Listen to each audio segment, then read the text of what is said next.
How's it, guys? This is Dayvy FPL and welcome back to the Fantasy Premier League video here on my channel. Now in this video we're going to be talking about the Game Week 15 team selection as well as taking a look at how the squad got on in Game Week 14. Lots to talk about, especially with the injury concerns to Chilwell, who will be on our transfer plan out. We'll also be finalizing this video with our final team selection as well as captaincy going into Game Week 15. So if that's something you're interested in, sit back, relax, and let's get straight into it.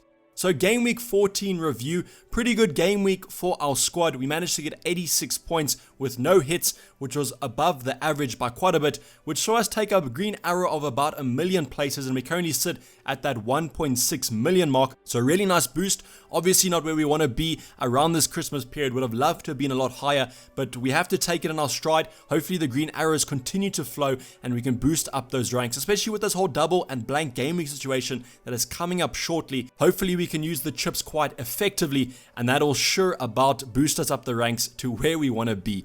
Getting onto the team review, we started off with Martinez in goal with 6 points, which is really welcomed from Aston Villa. A lovely result there for them. 3-0, quite comfortable in the end due to that red card, but I'll always take a clean sheet from Martinez. Unfortunately, he didn't really have much to do from the saving department, so no extra bonus points there.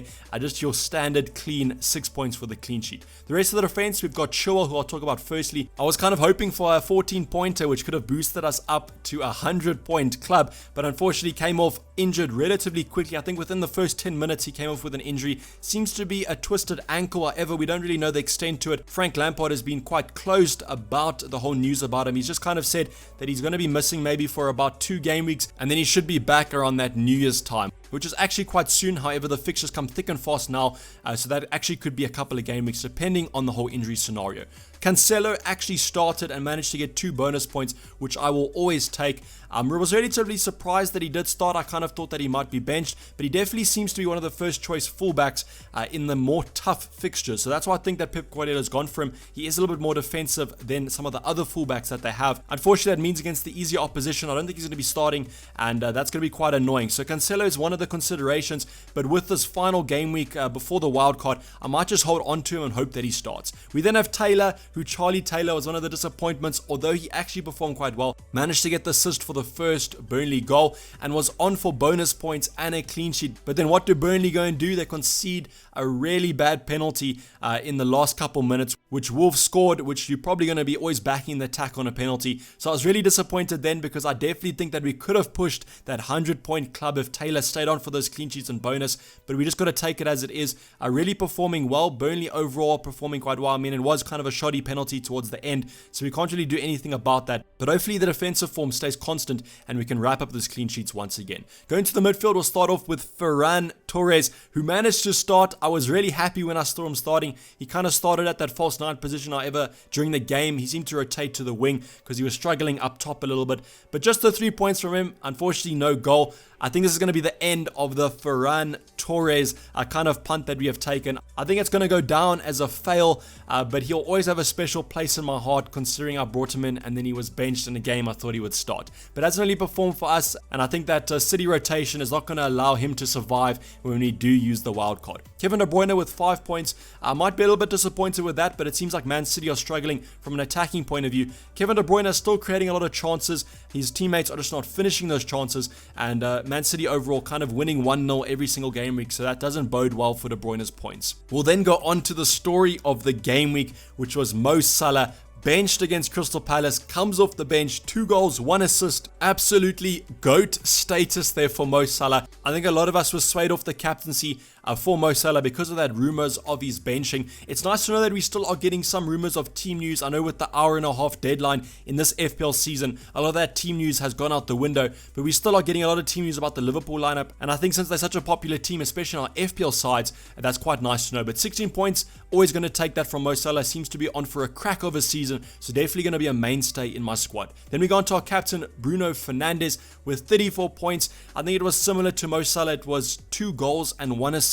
And really happy with that captaincy. Took him up to 17 points. So luckily, he was the best captaincy option in our squads. However, if you did captain Mo Salah, I don't think you're going to be whining too much, but fantastic captain for Fernandes. I was always going to captain him. It wasn't really a consideration of anyone else. Just thought that Leeds side was a little bit too bad at the back, and Manchester United took full effect of that, and I was happy to see Bruno Fernandes on the score sheet, especially with that penalty, so it shows that he is the favoured penalty taker, and I think he's going to be doing quite well with those penalties. They have regressed a little bit in the amount of penalties that have been handed out. It's still nice to know that you have the key penalty taker in a top 6 side. Going to the front department, nothing much to talk about. We have Watkins with 2 points. Now, I don't know what it is with Ollie Watkins and VAR, but he seems to have scored a massive amount of goals that have been overruled. I think that this one was a little bit harsh, although the offside is a little bit hit or miss here. A lot of people are saying an offside is an offside, but there's other people saying that you can't be offside by your armpit. But I know what I'm thinking. Ollie Watkins with 2 points for the consecutive game week in a row. I think it might even be a couple of game weeks in a row now, but hasn't done much since we've brought him in, except for that Liverpool game, which we didn't actually own him in. So I'm hoping that he kind of bounces back in the last game week. He's sort of going to be in our squad. Otherwise, it's going to be quite a bad transfer in. Then we got to Calvert-Lewin, who got an assist. Again, seems to be getting quite a load of assists. Not many goals, so I'm hoping he gets back onto his goal-scoring form. But Everton right now are playing really well, so I think that bodes well for Calvert-Lewin's form, and hopefully he gets a goal in the next couple. Then we have Bamford with 2 points. Now Leeds, although they did get 2 goals against Man United, unfortunately Bamford wasn't involved in any of them, but I think it still shows that even when they're on the ropes, they still manage to get forward, and I still have faith in Bamford, although his alternative Rodrigo also seems to be a good shout, and he's a little bit more cheap. Then on the bench, nothing to talk about. Basuma and Walker-Peters. Happy that I benched both of them. I didn't really know that Chilwell would get injured, so I was always going to bench Walker-Peters. And then Ferguson, nothing much to talk about on his side as well. But let's get in and look at the transfer plan.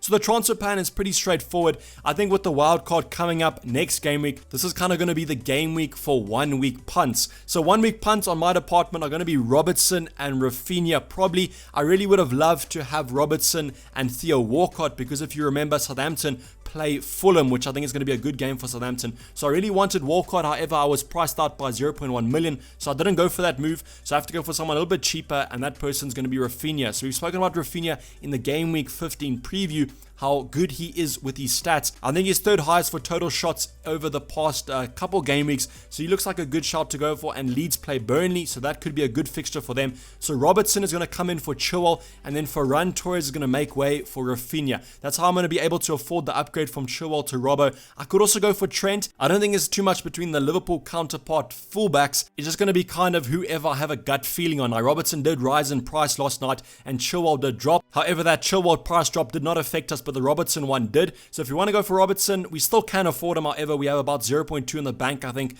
plus minus on this move. So I think we're easily going to be able to afford this move come that Game Week 15 deadline. And unfortunately, Ferran Torres might start. I just can't deal with that pep rotation. If he is benched, I think I definitely would regret not taking him out.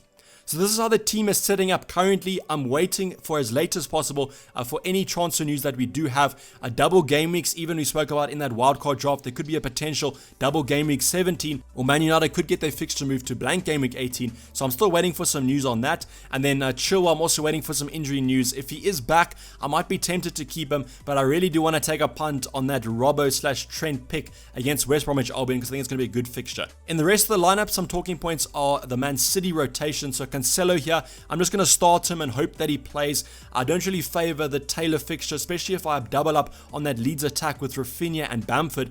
I'm kind of hoping that Leeds do pull off a good win there. So with Cancelo, I'm just hoping he starts, but Taylor can come in if he does get rotated. We have some other good fixtures. Walker-Peters is facing Fulham. Now, I don't know how Fulham are going to be in this game, because they actually have been playing a little bit better recently, going a lot more attacking. So there could be a clean sheet loss here for Walker-Peters, but I'm hoping not. Fernandes has a good fixture against Leicester. Then the interesting one is Kevin De Bruyne. So if you don't know, the League Cup happened last night.